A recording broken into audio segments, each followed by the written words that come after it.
3, 2, 1. Hello. Welcome to our weekly wellness chat, Wired from Within, where the mind meets the microbiome. This week we are talking about headaches and migraines. Very fun topic, people, especially since last month was Headache and Migraine Awareness Month, so we're a little late to the ball game on that one.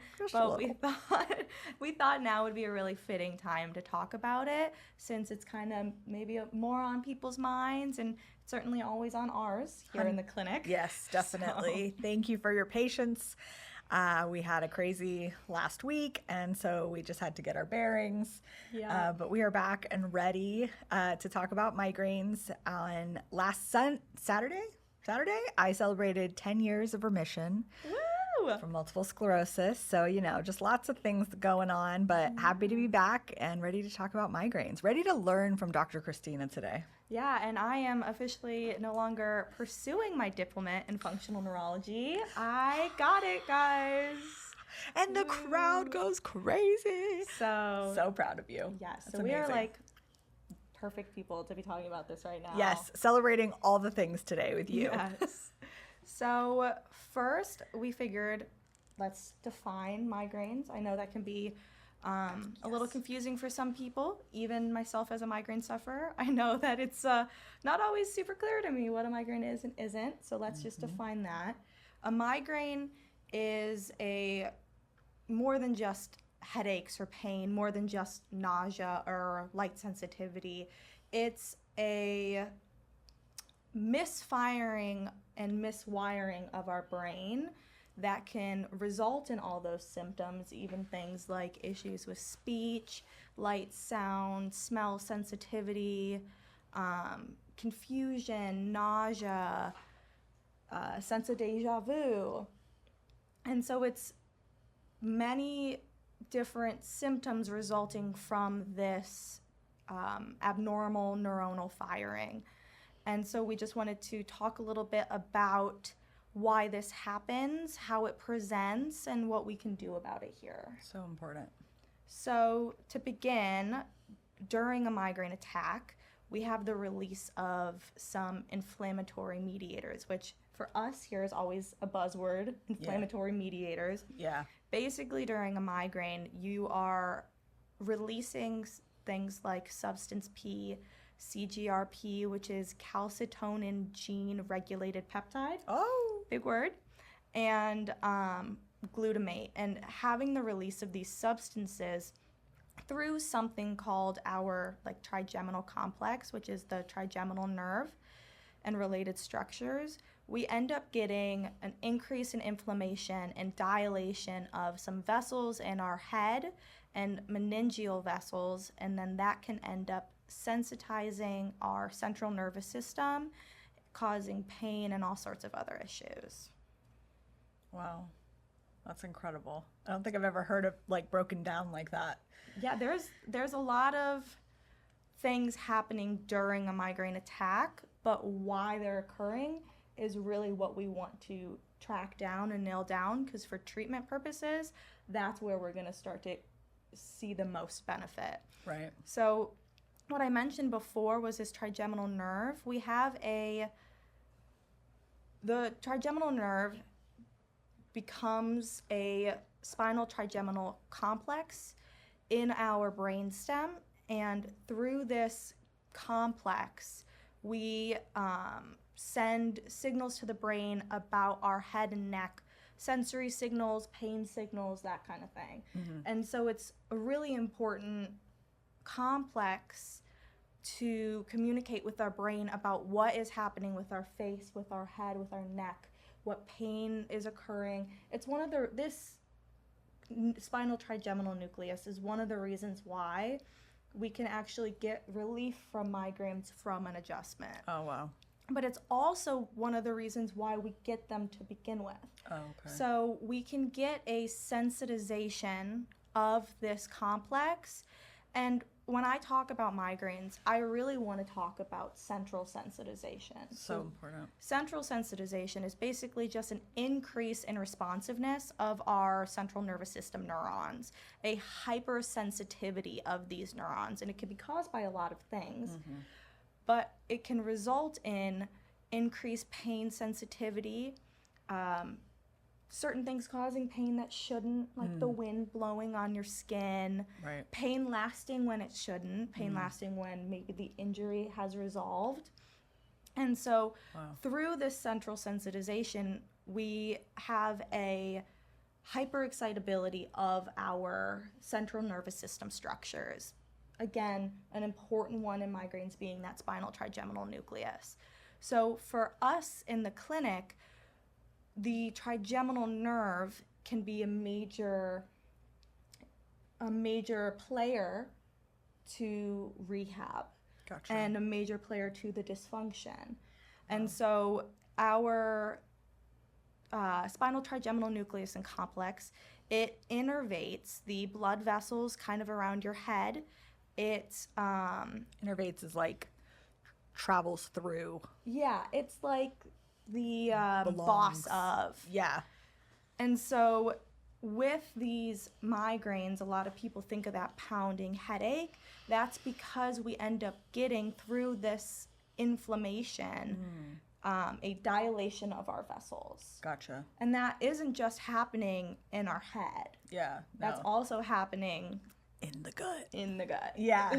I mean, the gut is a major player, obviously, because, you know, gut brain, we talked about that. They are two peas in a pod, the gut and the brain. And so when something is dysfunctioning in the brain, you can almost guarantee the same dysfunction is happening in the gut. And, you know, going along with central sensitization, a lot of neurotransmitters, dopamine, GABA, serotonin that are produced in the gut, they regulate this sensitivity of the nervous system, right? And so its excess or its lack thereof kind of increases and decreases this sensitization, right? And like, I think this goes back in our day-to-day lives where we talk about people who like don't have a pain tolerance. It really is the difference in the macro molecules that exist at varying levels in our brain and in our bodies that are regulating this response from our nervous system. And Dr. Cristina talked about glutamate, and glutamate is a huge player in the gut microbiome. And we have, this is the reason why balance is so key when it comes to the gut microbiome, because you can't just have one type of bacteria, right? Of the trillions of microbes, you can't just have one phyla, and we don't. But you have to have balance because you have microbes that synthesize glutamate, and then you have microbes that make enzymes that convert that glutamate to GABA. And so if you're making glutamate and you're not converting it to GABA, well, now you got too much glutamate and you don't have any GABA. So you got sensitive nerves and you likely have some dysfunction in the, you know, gut epithelial system, and you got some leaky gut, and now you have glutamate leaking out into your body and now able to go into your brain. So, you know, that's going to regulate migraines. And glutamate is excitatory. So with this entire process, you're getting too much activation. So everything, I like to think of this as like a stereo system. And typically to listen to music, we put it on a tolerable sound level. Yeah. When you have this happening, it's like someone just cranked that system all the way up. Mm-hmm. It's way too loud. It's constantly going. It's intolerably loud. Right.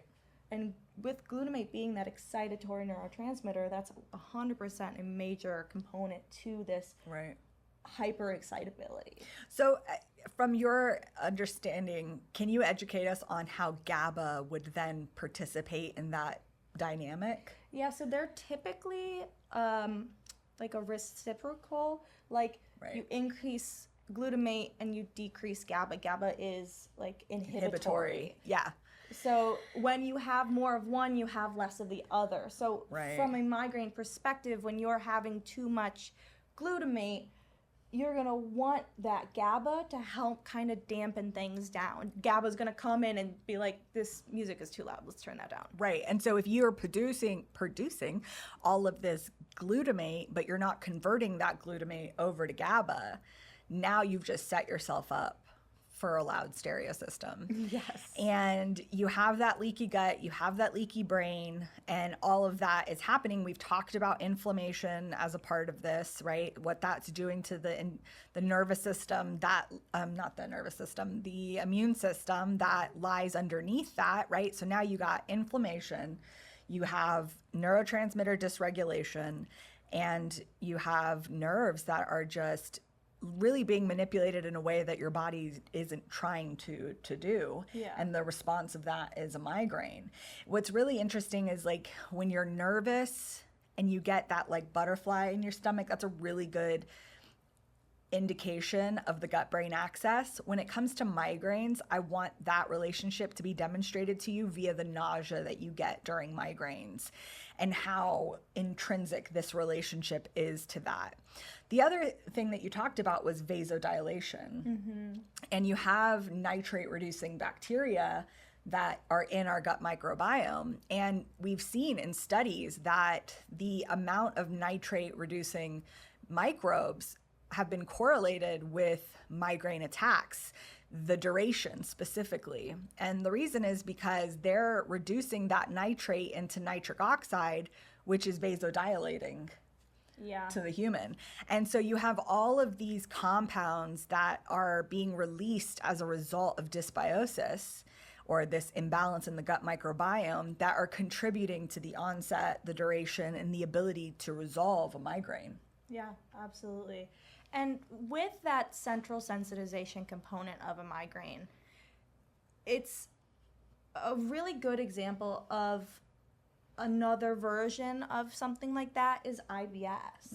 I mean, that's just So true. A central sensitization manifesting more directly in the gut. Yeah, that's another example of like the gut-brain communication. Absolutely. Yeah. And that's just that it's a overexcitability of that system, and we'll talk about that eventually. But those who have IBS understand what you mean by the overexcitability of that bowel. Yes. And so I do like to think of those similarities between the two, because it's this resulting process of this sensitization of the system. I wanted to chat about some of the symptoms that people will get with migraines, because I think that they can be weird. And I just wanted to break down some of the processes occurring in that. Please. The first one being light sensitivity. So a lot of people who experience migraines will end up having a sensitivity to light, whether it's during the attack or even it can cause it. And so what's happening there is this spinal trigeminal nucleus and complex is going to be like a major player for a lot of these symptoms. And when you have that sensitization of the spinal trigeminal complex, it's going through the thalamus, which is our relay center. It's like going through it, and the thalamus is kind of doing these checks, and it's kind of being like, what do we have here? Okay, where do you go? You get in this line, you know, like TSA or something. What's your badge say? Okay, you're over there. And when you have the sensitization of that spinal trigeminal complex, that sends that sensory and pain information from our head, neck, and face going through the thalamus to various parts of the brain. Any other sensory information going through the thalamus is going to end up running into problems. So for a light sensitivity, when you have these light sensing neurons in our retina, and they detect that light, it goes through these neurons to our thalamus, and the thalamus is then able to say, okay, this is light, this is fine, whatever, like let's send that information to our occipital cortex. But now that we're at Is it 3 ounces? 3 ounces? Yeah, because it's TSA. Sorry. I wasn't tall enough for that joke, Melody. It went over my head. Sorry, continue. So when we have these two pieces of information coming through, this pain and sensory information about our neck and our head and our face going through and being understood by our thalamus, and this light information coming through. They can get, because of the sensitization of that spinal trigeminal system, it can get crosswired and mismatched. And now light is painful when it shouldn't be. Or so crazy. Sound goes through our inner ear to our to the nerve, through to the brainstem, and again through that thalamus.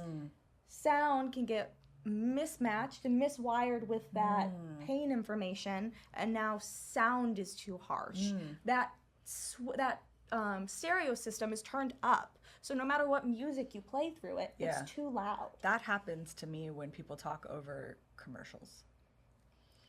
There's been a cross match in my brain from commercial. You have to pick. We're either watching the commercials together or we're talking. We're not doing that. It hurts. I think that's a little bit of another problem there, Melody. It's like misophonia or something. Your brain just can't multitask. Yeah, I don't know. Okay, sorry, I digress. But that's what I imagined. It's so interesting. That's such a good representation of input, like neuronal input. And I think we take that as like sight or sound, but there's so much more input that our nervous system is receiving than just sight and sound that our brain and our spine are responding to.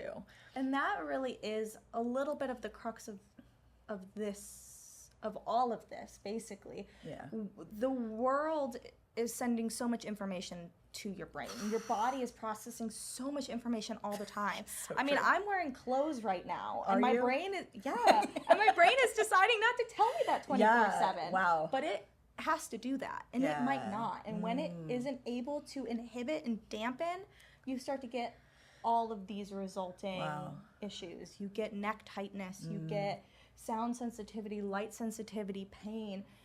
Our brain needs to inhibit because there's only so much that you want to be able to have at your conscious awareness at all times. That's true. I mean, it really makes you so empathetic to people who get overstimulated. Yeah. You know what I mean? I mean, I get overstimulated. So that's why I said empathetic.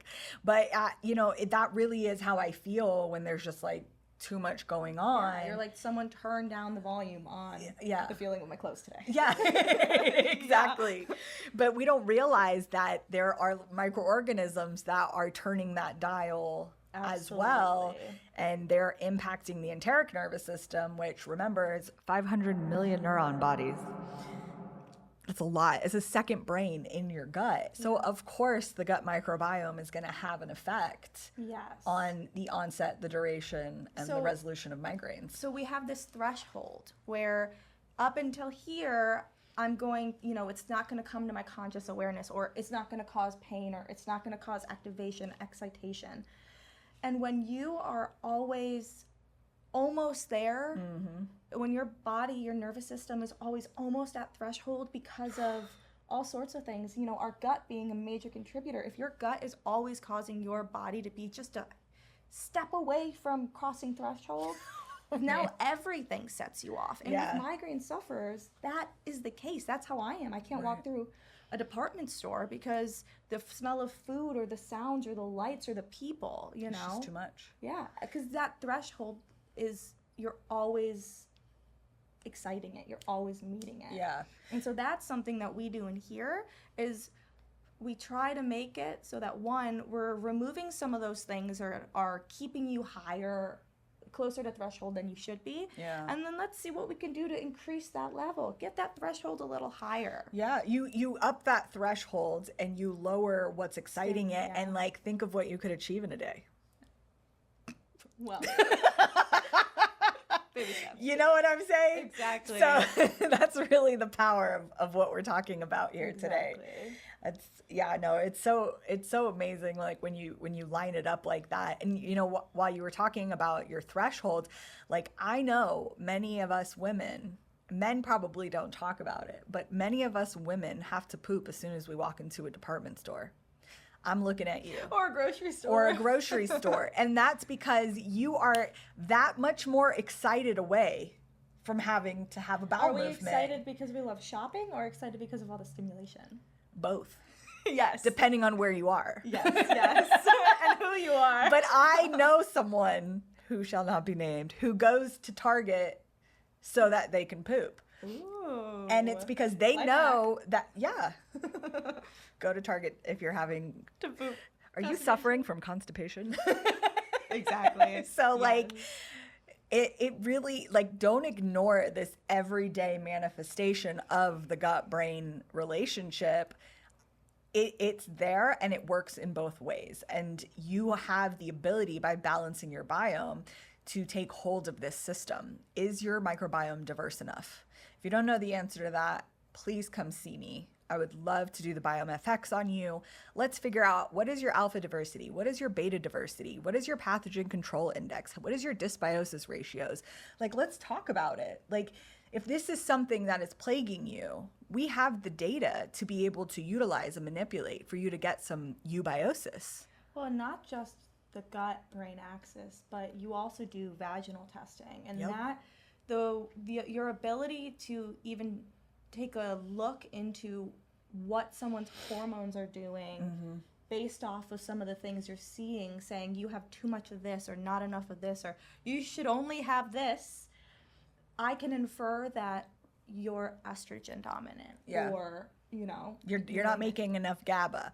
I mean, I can't tell you how many clients we've already had who are not making GABA. Yeah. This is a huge issue, right? So then that means you have no glutamate that's being checked or being inhibited, and you got all the excitation, and you are one Costco trip away from an IBS event or a migraine. And with the migraines, the women are disproportionately affected compared to men. So interestingly enough, before puberty, men and women are affected equally. But less interestingly enough, when you take into account the role of estrogen in migraines and estrogen dominance in migraines. And that's why there's so many fluctuations in them around our menstrual cycle, menopause, premenopause, all the process. pregnancy. People can get pregnant and have no migraines at all. They go away. People can get pregnant and all of a sudden I got migraines that I never had in my entire life. Right, and that's just the manifestation of how hormones are so intrinsically a part of this process. Going back to estrogen dominance, how does the gut microbiome play a role in that? When your body is done with the amount of estrogen that you have, it takes it and it puts it in a nice little package and it's waiting for you to excrete it. But there are certain microbes that produce an enzyme that cut that package open, and they're like, now we have all this more estrogen, let's recycle it back through the liver, and now we have estrogen dominance. So don't underestimate the power of the balance of your microbiome and what ratios of certain phyla of bacteria can have on your body, your hormones, your metabolism. I mean, we're going to be talking about this ad nauseum, but it all works together. I mean, and then estrogen dominance and migraines when it comes to just like neurologically. Yeah, absolutely. So, I mean, it works both ways, but that's why having someone like Melody in the clinic has been so amazing for us, is because... Thanks, friend. It's because... I thought you said husband. You can... Well, Jack might not like that, but... It's because... Have one. While there's so many things that we can do here as chiropractors and chiropractic neurologists, you're always going to have this gut component that if you address, imagine how much faster you can get better, how much more regulated you can be in your ability to live life without feeling like life is living you. Whew, say it again, sister. And so it's also you mentioned this before, it's uniquely empowering to take control of your gut health and know that I don't have to be afraid of all of my triggers anymore because I've just lowered their impact on my life. Yeah, absolutely. I'm in control. Yeah. I know what's causing it and I know how to help myself now versus just being affected. Yeah, absolutely. And I know personally, there were times in my life where I questioned if I would be sitting here today doing what I've always wanted to do because I couldn't be in crowded buildings. I couldn't sit down to study. I couldn't stand the smell of food places, you know? Yeah. And so both through healing my gut and healing my brain am I able to have these conversations. And it is empowering. It's why I got into the field because one, I love how much sense it makes. I love the science. And two, I needed to take control of my health. And these are the tools to do so. Yeah, absolutely. So yeah. Yeah, in a little package just for you. Yeah, so if you guys have any questions, feel free to leave comments, call the office. If you, like me, are a migraine sufferer and you're sick of it, I feel you. Call, make an appointment. We'll see what we can do. Yeah, Melody and I are here for you guys. We completely understand. Yep. And we're going to try to help you guys take control of your health and your health journeys. Yes. All right. So tune in next week. We're going to be talking about ADHD. Yep. And autism. ADHD and autism. Really neurodivergence. Yeah. And the gut microbiome. Which will be a great topic. Super fun. Super, super fun as a fellow ADHD sufferer. If you can't tell by all the tangents throughout the podcast. Yes. And is there a connection? Oh, yes, there is. And the data shows. So excited to talk about that. Yes, absolutely. Looking forward to seeing you guys next week. Signing off.